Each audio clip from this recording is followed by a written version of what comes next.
Hey man, this is your boy Young Hove hitting you with another video. I know I haven't made a video in a while. I really haven't been doing these videos and these blogs, if you wanna say. Like, yeah, again, still in my car, waiting to move into my apartment. But, I just wanted to give y'all updates on some life changes that I've been going through right now. I finally got my car working, as you can see. The bitch is on. Lights is on and everything and whatnot. And before the lights go out, which because I just got it running on the battery right now and I don't really have necessarily the car on, it can turn on, but I'm just running, to try to save gas. I got a V8.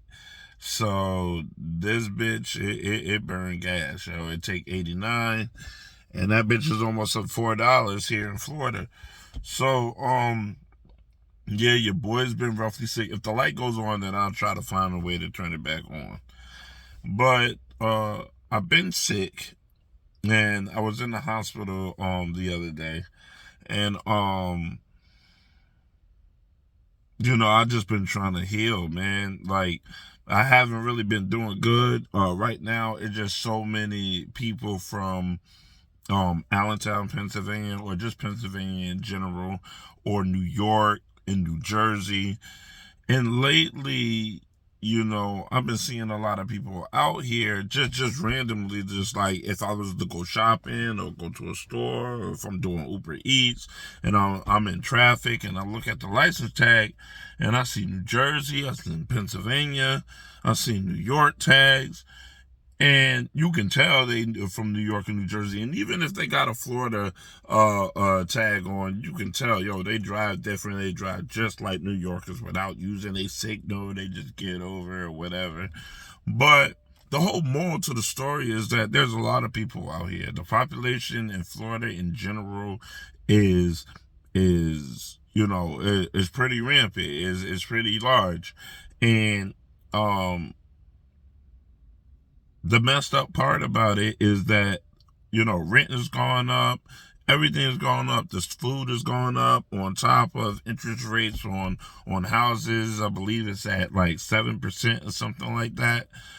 And everything is just going higher and higher. And also what I did notice is that there's a lot of people, whether they, real estate investors or whatever, but they're getting a lot of people out here to, and they just like, they doing work on the roads, and they're just doing a lot of stuff. They building new apartments, the new apartment builders, the new housing communities is popping up. Tampa General Hospital, they're about to revamp that, and I've been told they're gonna be stacking it a little bit higher. And then there's this parking lot where the bus comes in. I think it's the 18 or the 19 or something like that. But when my car was broke down, like, I had to take the bus. But then I noticed, like, there was, construction workers around that where the water is at, and they're about to build outward as well. And some of the parts of the hospital, um, that is like kind of like closed off in a way, because they're about to begin construction. They're about to tear some of the old parts down and start building.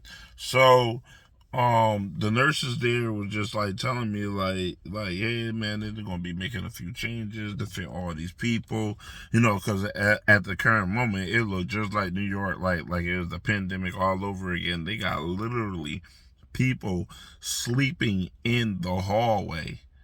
I mean, old people, they ain't discriminating at all. They have them literally sleeping in the hallway, and it's the same thing for Advent Health here in Tampa. And it's just been a rough ride, yo. It's been a rough ride because, I tried to find a dialysis center. I've been calling admissions. They won't do it. They won't They won't admit me. They say either the places are full or they got a problem with me. They got a problem with me because I just can't keep my mouth shut. I just gotta, when I see wrong and people that are doing wrong, and I'm not even going to call those people out, but my dialysis center, I'm not even going to call out the name because I'm going to leave that up to the officials. Maybe I can see a potential lawsuit, but I tried to go for my treatment, right, one time. And the thing about it is that I was, one thing about dialysis is it cleans your blood, all right? When you have kidney failure, anything that you eat and you consume, it gets into you. See, went out again. Damn. Well, I had to turn the car on. Let's turn the car on for a little while. All right. So the thing about that shit is that when you have people that's not familiar the way you normally get treatment, and they come in accustomed to you, they have the tendency of just having their rules and regulations the way it is, and they kind of just like, hey man, this is our rules, we sticking to it. Which, in other words, is that like the dialysis center that I'm used to, like their rules and everything is pretty much the same, but not entirely. They will bend the rules a little bit to be more accustomed to the way you are, because everybody's biology is different. So the rule, I feel like, I wouldn't say I kind of know that any rules and regulations, especially in the healthcare system, is gravitated towards the average adult or the average child or just the average human being in general when it comes to their tolerance levels, the medication, and so forth. But what they don't understand is that everybody's biology is different. And nurses, I know, look, I went to school at Concord. I think it's off of, I forget where it's at. It's off of Martin Luther King Boulevard, like right next to the Buccaneers Stadium, before you get there actually. But it's around in that area where the Best Buy, and there's like a McDonald's out there, there's a Home Depot over there. So, and I went there, and I went there way before I got transplanted. At that time, when I had got transplanted before I lost my kidney, I was going to school to be a nurse's assistant. So when I was becoming a nurse's assistant, one thing I learned is that, one, you have to have sympathy and empathy for the patient. They was really strong on ethics. All right. So I remember our instructor, she used to say, I know some of you are in school because you really wanted to become a nurse. You really want to become a nurse. And then I know there's some of you that heard from the grapevine that, that, hey girlfriend, or hey, my friend, I heard that if you go for this job, they pay this, that, and the third, right? They pay real good. You'll make a lot of money if you was to work over there. And I know how it goes, and it's like that pretty much for every job. But and it's like that for every career. Some people, when they grow up, they probably have dreams to doing other things, and then later on in life, they be like, they'll try to pursue that sort of career, and then they'll turn around and they was like, oh well, this ain't for me. I thought I wanted to do it, but it's more of a hobby thing, or that just ain't for me. It's not what I thought it was going to be. And then they leave that job, and other people, they stick with it because, man, they back is up against the wall. They grandmother and they uncle, they RNs and LPNs and so forth. But I was one of those people that was only in the field not because I wanted to be a nurse, it's because I thought it was a good thing to do. You know, my mother, she was an LPN. My cousin, she just became an RN. My auntie is an RN. My uncle is an RN. You know, everybody in my family is mostly RNs and nurses and shit, right? So I thought, yo, that was for me, but it really wasn't because you know my passion really was just computers, knowing technology, understanding technology, and then trying to figure out how money works. But anyway, I'm going into this right because what I'm trying to say is that even though it wasn't for me, I came out of school knowing enough. I know the nurse's job that they think I don't know because they don't understand that that is in my background. And even though I didn't finish and I didn't graduate, I was in my last term. I was in phlebotomy. You know, we were sticking the arm, the little mannequin arm and stuff, and then sometimes that we will call somebody in that was from the earlier stages in the class that was in like maybe their first semester or their second semester, and they were just relatively just brand new, and we would ask them to be volunteers, and we would practice sticking on them on a real arm because you know like our instructor says like yeah we use real samples here. Craziness. But that's what we did. And I knew their job. I knew what was expected of them. I knew when it comes to EKG and you know them checking vitals and how to you know all that stuff. I had my CPR. Like I was certified for my CPR, and I passed with my CPR license. And well, not license certification. But yeah, man, like when I come in there and I go to even the hospital and they just doing things that I know they should not be doing. Like one being on their phone. When sometimes I even caught nurses just chilling, just and that's just how women are. They so much of a gossip queen. Is that when you have an emergency and you keep calling them in there, they get tired of you. They get tired of you and that buzzer calling them for every little thing. They're sick of you. Because then when you actually call them for something that's really, really, really important, they in the hallway chilling. And they act like that in the ER just off at default. They don't care how many times you've been hitting that buzzer. They just be doing stuff that's out of pocket. But when you do something that you're not supposed to do as a fucking patient, they quick to tell you your rights and what you don't have a right to do, and you can't yell at them and you can't do this, that, and the third. And then they quick to call security on you when you're putting them in their place. And yeah, you a little loud, you a little masculine, you go in the nigger mode on them. And they don't like that. They don't like the retaliation. They don't like the kickback. They don't want you telling them their job because it's like, yo, you stepped on their feet. They getting sick of you.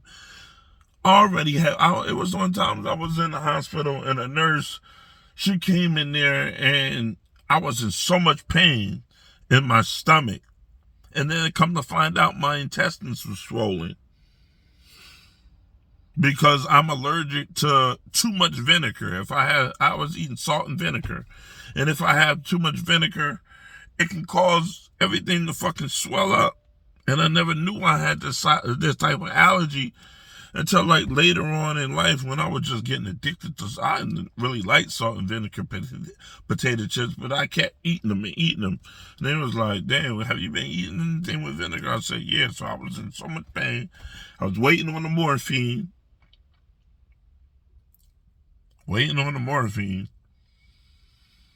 And then I had a nurse literally come in there. Can you stop moaning and groaning?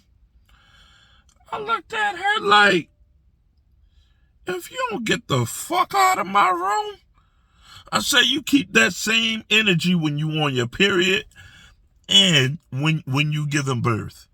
How dare you? Just because I'm a man, I'm not allowed to feel pain? All right, understandable. Y'all women be so out of pocket, bro. Like y'all wanna do these 12-hour jobs and on your feet and 10 toes down like a nigga, like a rap star. And then you put in a position and you can't handle it. You start breaking the fuck down. I remember in New Jersey when I had no dialysis center to go, I had to go to the hospital for emergency treatment.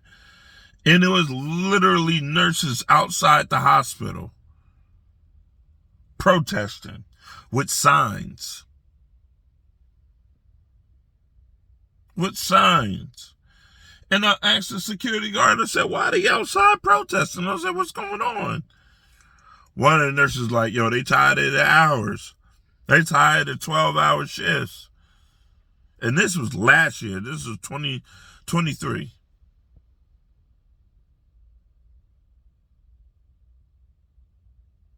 In the beginning of the year, they were tired. They were tired being under these harsh conditions. They had to get through the pandemic, and then they got to deal with everybody else's sentiment coming in there with attitudes. But you forget these people have pain, and this is go back to empathy and sympathy. Because if it was you, you being, look, when my mother used to have her little mood swings, you know, she be on her first of the month. You ladies, you know what I'm talking about. You don't feel like dealing with nothing. You trying to keep y'all ladies be trying to keep y'all composure when y'all going through blood rage. And y'all be trying to keep it together. The littlest things. Your daughter can tick you off. Your man can tick you off. Somebody can tick you the fuck off. And you go 0 to 10 real quick on their ass.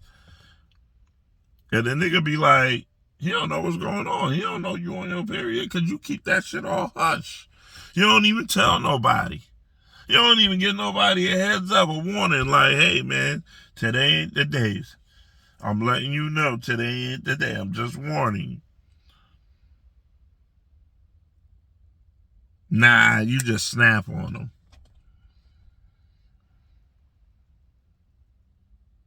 And then I'm in here and I need treatment and stuff like that. And some of these nurses and some of these social workers just don't do their job, yo. I had one social worker, you know, I tried to find a dialysis center, and I did it myself as well. I ain't just relying on her. I tried to do it myself. You know what she did?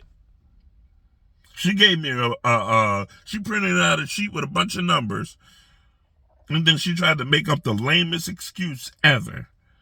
So yeah, I tried, and you know, from what I understand, your nephrologist has dropped you, and you know that's the reason why you wasn't going to your you haven't been going to your dialysis, but you ain't even come downstairs. You didn't get the lowdown from me and the full story on what happened. You heard the doctor's side of the whole thing, and then you just ran with it, and you say, you know what, I'm just going to say I did something. I'm going to look up a shitload of numbers. And then I called some of the numbers myself.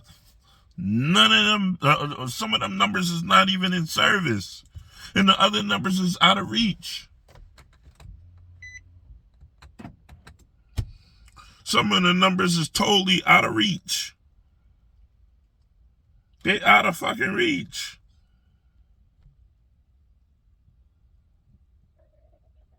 I'm like, yo, so you basically came down here and said, here, you have at it, and just laid the paper on my lap.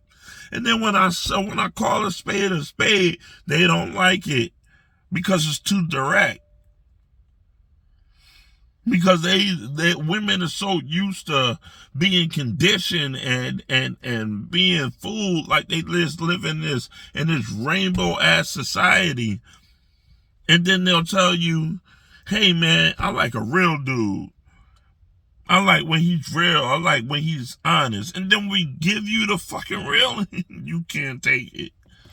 You can't take that shit at all. Not even if your life depended on it, you couldn't take it. And I couldn't understand it for the life of me. I couldn't understand it for the life of me. So, I'm out. And I currently just took matters into my own hands. I called a different dialysis center, one that I'm familiar with, which is called DaVita. And they found one, and it's close by where I'm going to be moving at. It's a nice apartment. It's right there on Fowler. And I'm going to be moving in soon. Hopefully it is what it is, but this is another thing, and I'm going to save that. I'm going to save that for another discussion. It has something to do with women. Women, like always, is always about women. My little women problem, and my little strong personality that I don't think this world is even ready for. To be honest with you, it's like, dang, I feel like I'm alone in this world. Like, is there anybody out there that has enough intelligence to can see through all the bullshit that just be going on, through money, through women, through the way people move, the way black people move as a whole? Like they're so demented and so demonic, and they celebrate the bullshit in this world. And my friend told me, he was like, yo, you be trying to nitpick all the little things and all the wrongs that's in the world, but that's the problem. No one does that, though. No one I know in my circle that actually complain about all the bullshit, because nothing is ever said. And I feel like, and I'm just leave it at this. I'm gonna just say this and just leave it at this. The more we don't say nothing about the BS that's been going on in this world for the past decade, all the way up until now, where it really, really matters, because I'm quite sure there's people in my age bracket that got kids, or kids that got kids, and y'all got entire families and shit, and y'all about to build a generation and don't even fucking realize it. And this is the path that we are leading our children's children. And we don't want to take accountability for that. I take accountability for all the BS that I've done. I speak about it daily. I talk about it to fucking, to my mom. I talk about it to my sisters. I talk about it to the girl I'm dating. It's a lot of other stuff. I don't know. You're like, damn, he dating a girl and he living in his car. No.